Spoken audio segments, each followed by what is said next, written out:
Howdy-o everyone, welcome to Bin Chicken Rags. Today I'm going to go see the Titan arum plant at the Botanical Gardens that's named Putricia. Come along. Hey there, I'm Justin. Welcome to Bin Chicken Rags, where I hope to get you outside and exploring your local area.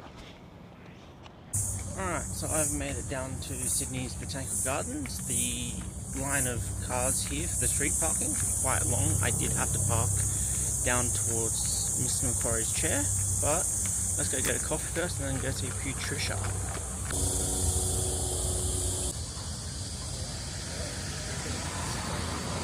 So the Westpac Open Air Cinema is on at the moment, so if you have kids and you want to go check that out, feel free.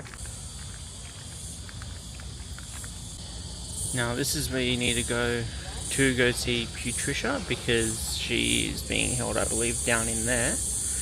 Now that's the art gallery, and take note of the hours. Also on the way in, I did notice a large set of switchbacks up on the entrance side, which tells me they're expecting a lot of people here. The Wind in the Willows event theme here as well.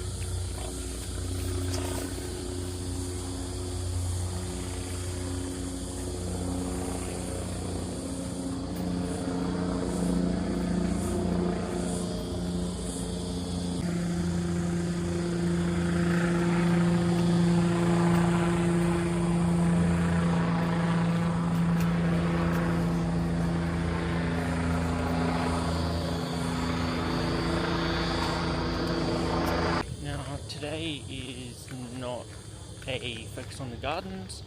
Today is purely for Putricia. Sometime in the future I'll do a full big one on the garden. So today, unlike my last video, will actually be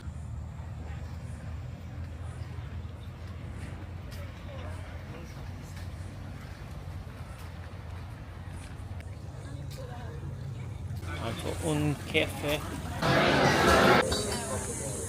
We have coffee. We have binge. These are the aforementioned switchbacks, and there's more way over there. There's even more switchbacks down here. Small line though, which is good.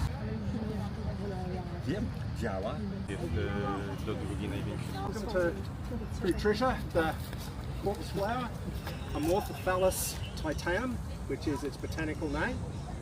Also commonly known as a giant arum or the Titan arum. That's what I'll call it for this talk. A lot simpler on my tongue rather than getting around the Greek. Okay, plant comes from, or it's native to Sumatra. It grows in a jungle environment, and it is a large underground root or gourd. This one's probably about 15 kilos in weight in terms of size. These things can grow to be as big as 100, 130 kilos. So over a period of many years they can develop quite substantial size. Every 6 months or so, what it's going to do is it's going to send up a single shoot that will turn into a leaf. That leaf is about this high and looks like a small bush. I have a picture of it here, so I'll just go around and show you now. So this one, giant arum. So when that leaf comes up, as I say, it looks like a small bush, but it's just one leaf. Now, the leaf will last about 6 months or so. Just down here. See down the back, down that side there. And down there, like that. So that leaf lasts about 6 months, wilts, dies, drops away, and it sends up another spike, and that's another leaf. Great. Pretty boring if that's all that happened. However, every 10 or 15 years or so, the spike comes up, and instead of turning into a leaf, it's going to turn into a flowering spike known as a spadix. So when it comes up this time, it's going to turn into something that looks like that. This is the largest single flower that grows anywhere on the planet. There are bigger inflorescences, compound flowers, but this is the biggest single flower. So it's actually an endangered species. As I said, it's native to Sumatra, but clearing has endangered it. So it's something that's grown in a lot of botanic gardens, horticulturalists have been studying it for about 100 years. We have a very, very good idea of what's going to happen once it goes into its flowering mode. The unfortunate thing is we don't know when it's going to happen. Don't know when the flower's going to appear, and then once the flower appears, we don't know exactly when it's going to open. So at the moment, Putricia is at the stage where she's produced a spike. It's about this high. You won't have any trouble at all recognising it, but we're just waiting for it to open. Now, they thought it might have opened last week. No. They thought it might have opened today. No. They may open next week. It's going to open sometime, but we just don't know when. When it opens, it's going to unfurl and it's going to emit a very pungent aroma reminiscent of rotting meat or rotting flesh. It is designed so that it will attract insects that go after carrion, dead creatures living on the or lying on the forest floor, and it attracts those insects, covers them in pollen, they go to another plant and in turn pollinate that plant and so on. So that's the scheme, that's why the flower exists and produces that smell. The flower is thermogenic, which means that when it actually begins to flower, it actually generates heat. It can get as hot as 40 degrees centigrade, and it uses that heat to attract the insects and to help spread the aroma. The flower itself will last 24 to 48 hours, could be as short as 12 hours, could be as long as 4 days. Once it's finished flowering, it rots, falls away, and lo and behold, guess what comes? Another leaf. And so the cycle repeats. Okay, just about to move down, so I'd say one last quick thing. When you go in, you'll actually see 3 plants. So you'll see Putricia, she's right in the middle, big spike, can't possibly miss her. To the left and the right, there'll be 2 bushes about this high. The one on the left-hand side is another giant arum in its vegetative state. So it'll look like this picture I first showed you. Look just like a bush, that's a single leaf. The one on the right-hand side is an elephant yam, which is the same genus but a different species, just to give you an idea, once again, of what these things look like when they're vegetative state. Okay, Thank you. ready for you down there now. Once again, remind you, it's hot in there. If you've got a coat or something on, I would take it off now. It's all on the website.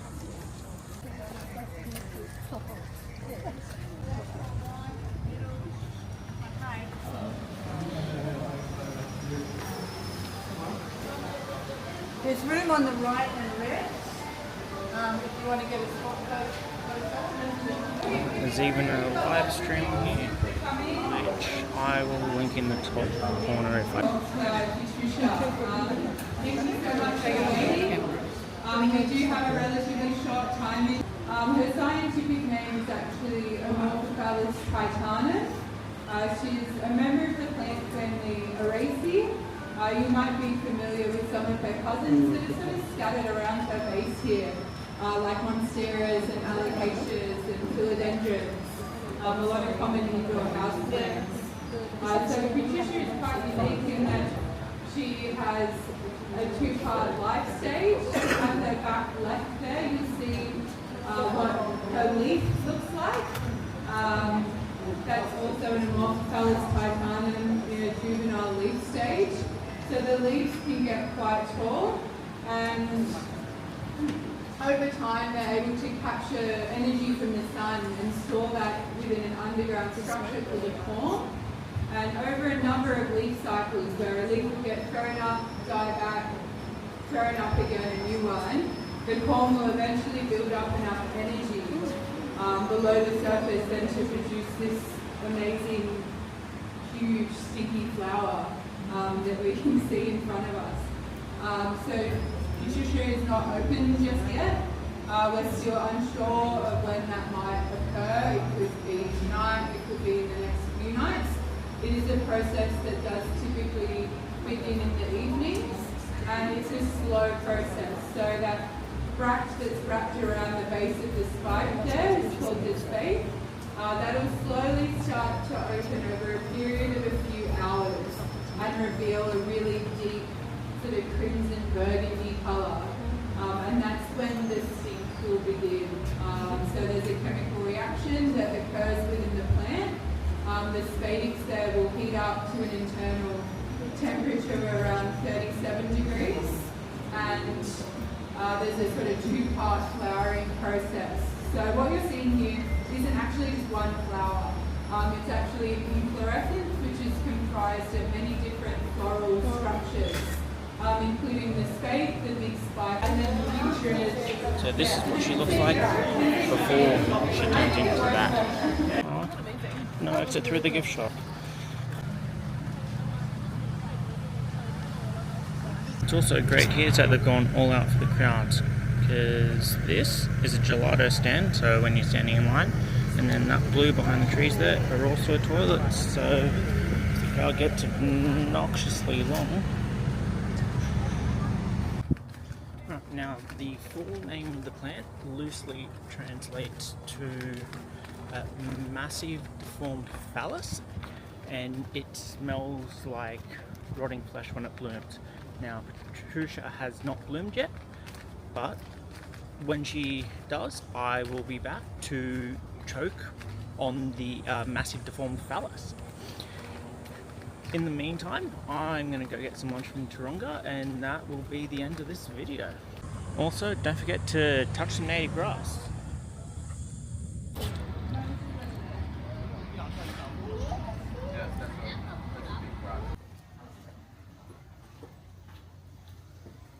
Oh, hello.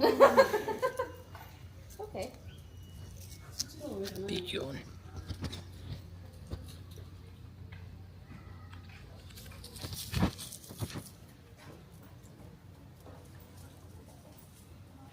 What funny looking elephants.